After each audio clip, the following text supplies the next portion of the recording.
جناب مسئولی که میای ماشین پاکستانی رو میگیری تو پاکستان که تو باید با کپور بیایی. وقتی اونجا تو اینو مجبور میکنی که بیا با کپور بیا، خو اینجا ارتال میکنه جلو ماشین، 1000 تا ماشین ایرانی رو اینجا میگیره، یکی هم نیست که به داد ما برسه.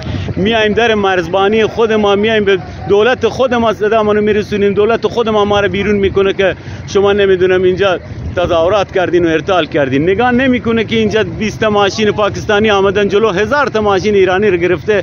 یکی نمیگه که آقا، یه مسئولی نمیگه آقای زرگر، آقای شرکت نفتی که میای ماشین پاکستانی رو میگه باید با کپور بیای. فکر راننده خودت نمیکنی که تو کشور غریب اینجا جلو ماشینش میگیرن 1000 تا راننده رو اینجا بدبخت و بیچاره توی خاکا و توی خوله نگه میداره. فکر راننده رو بکو آقای مسئول بی ظرفیت، آقای مسئولی که نمیتونی کاری بکنی. 3 روز ما اینجا در به در و سرگردان توی خاکای پاکستانی.